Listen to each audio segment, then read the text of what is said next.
Hi guys, Carlos Munoz with SA Vacate, Vacation Rental Homes in San Antonio, Texas. I want to talk to you today about some very disturbing news I found out a while back, about 6 years ago, about Craigslist. So I received a phone call from a homeowner stating, Carlos, we see that you listed our home on Craigslist and there was some incorrect information, or you're not giving enough information. I told them I didn't post the home on Craigslist. So I quickly went online to go check it out, and lo and behold, there were 3 or 4 of my homes listed on Craigslist. It was the pictures that I put on the major listing sites. It was the descriptions. They just copy and paste all the information over.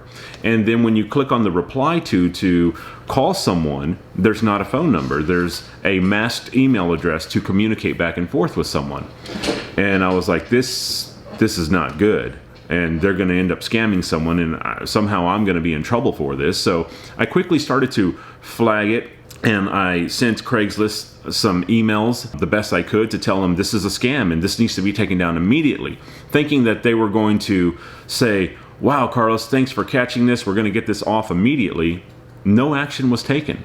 I tried again the next day and the next day, and after a while, I gave up. They wouldn't take it down. And then I had more people calling and telling me, Carlos, we see your home is posted there again. I go, I didn't do it, and I'm giving up asking Craigslist to take it down because they're not doing anything about it.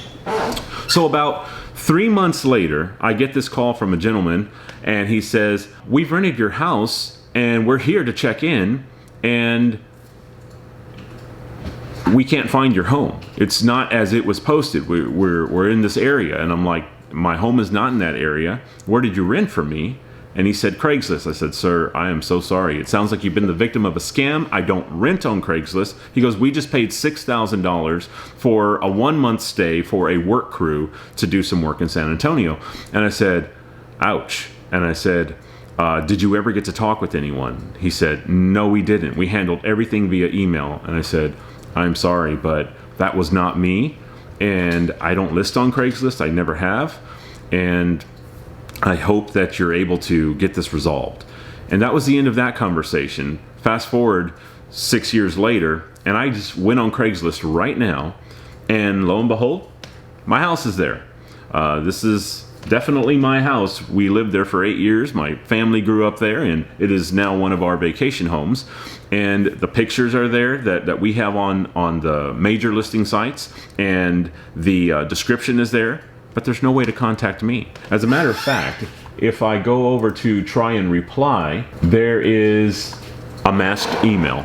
There's not a phone number. So how can I help you stay away from scammers like this? Well, one of the main things I want to tell you is when you can't call someone and talk with them over the phone directly, that should be a major red flag though. We want to talk with you. We want to ask questions about your trip to San Antonio, about the number of people in your group, and make sure that we're putting you together with the right home that's going to accommodate you best. If someone does have the audacity to put a phone number and they're still a scammer, and you call and they're talking with you, I might want to ask them, do you have an alternate email address that I can contact you, not this masked email on Craigslist? They may be reluctant to give you a real email address, or they may not be ready for that type of question. You also want to ask for some phone numbers. Ask them for a direct phone number to be able to contact them and talk with them over the phone, or a secondary phone number.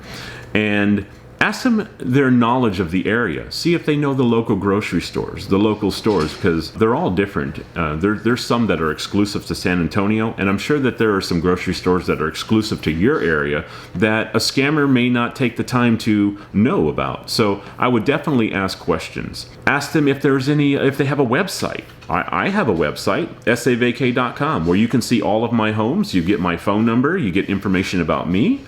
And so ask them if they have a website that you can go and look at their portfolio of homes.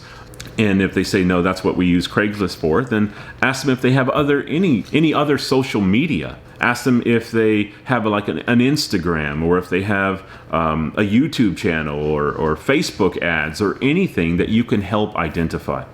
So I just want to let you guys know that if you're considering going with a vacation rental home in San Antonio, you might want to cross Craigslist off your list.